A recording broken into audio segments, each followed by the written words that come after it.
अजीत पवार से लेकर सिंधिया और संजय गांधी तक इन बड़े नेताओं ने प्लेन क्रैश में गंवाई अपनी जान। अब महाराष्ट्र के बारामती में बुधवार सुबह एक दर्दनाक विमान हादसा हुआ जिसमें राज्य के डिप्टी सीएम अजीत पवार की मौत हो गई। लैंडिंग के दौरान विमान क्रैश हो गया और देखते ही देखते आग की लपटों से घिर गया। अब अजीत पवार महाराष्ट्र की राजनीति का बड़ा नाम थे, लेकिन आपको बता दें कि ये पहली बार नहीं है जब देश ने किसी बड़े राजनेता को विमान या हेलीकॉप्टर हादसे में खोया हो। भारत इससे पहले भी ऐसे कई हादसे देख चुका है जिन्होंने न सिर्फ जिंदगियां छीनी बल्कि राजनीति को भी गहरा झटका दिया।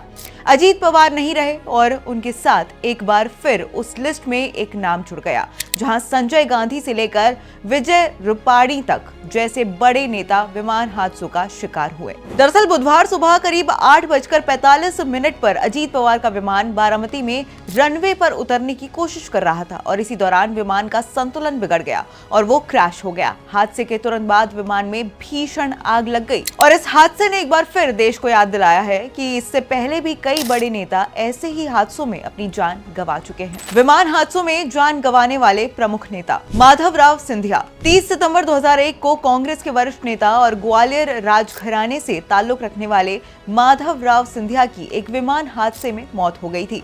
वे उत्तर प्रदेश के कानपुर में एक राजनीतिक रैली को संबोधित करने जा रहे थे। वहीं खराब मौसम और कम विजिबिलिटी के कारण उनका निजी विमान मैनपुरी जिले के पास दुर्घटनाग्रस्त हो गया और इस हादसे में विमान में सवार सभी लोगों की मौके पर ही मौत हो गई थी।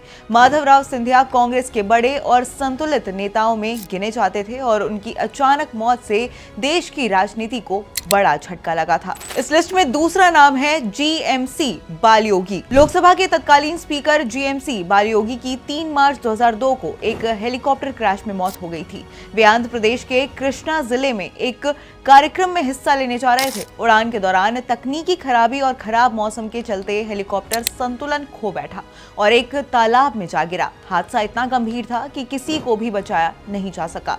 बालयोगी देश के पहले दलित लोकसभा स्पीकर थे और उनकी मृत्यु को संसद के इतिहास की बड़ी क्षति माना गया था। संजय गांधी 23 जून 1980 को पूर्व प्रधानमंत्री इंदिरा गांधी के बेटे संजय गांधी की दिल्ली में एक विमान दुर्घटना में मौत हो गई थी। संजय गांधी खुद विमान उड़ाने के शौकीन थे और उस दिन में एक छोटे स्पोर्ट्स एयरक्राफ्ट से करतब दिखा रहे थे। उड़ान के दौरान अचानक विमान का संतुलन बिगड़ गया और वो जमीन पर गिरकर क्रैश हो गया। हादसा इतना अचानक था कि उन्हें बचाने का कोई मौका नहीं मिला। संजय गांधी उस समय भारतीय राजनीति में उभरते हुए नेता थे और उनकी मौत ने देश को स्तंभ कर दिया था। वाईएस राजशेखर रेड्डी 2 सितंबर 2009 को आंध्र प्रदेश के तत्कालीन मुख्यमंत्री वाईएस राजशेखर रेड्डी की एक हेलीकॉप्टर हादसे में मौत हो गई थी। वो हैदराबाद से चित्तूर जिला जा रहे थे, लेकिन रास्ते में खराब मौसम के कारण हेलीकॉप्टर नल्लामाला के घने जंगलों में दुर्घटनाग्रस्त हो गया। कई दिनों तक चले सर्च ऑपरेशन के बाद उनका शव बरामद किया गया। वाईएसआर एक लोकप्रिय मुख्यमंत्री थे और उनकी मृत्यु के बाद आंध्र प्रदेश की राजनीति में बड़ा बदलाव देखने को मिला था। अब अजीत पवार का इस तरह अचानक चला जाना महाराष्ट्र की राजनीति के लिए एक अपूरणीय क्षति है। बारामती से लेकर मुंबई और दिल्ली तक शोक की लहर है। एक मजबूत प्रशासक, अनुभवी नेता और पवार परिवार के स्तंभ के रूप में अजीत पवार को हमेशा याद किया जाएगा।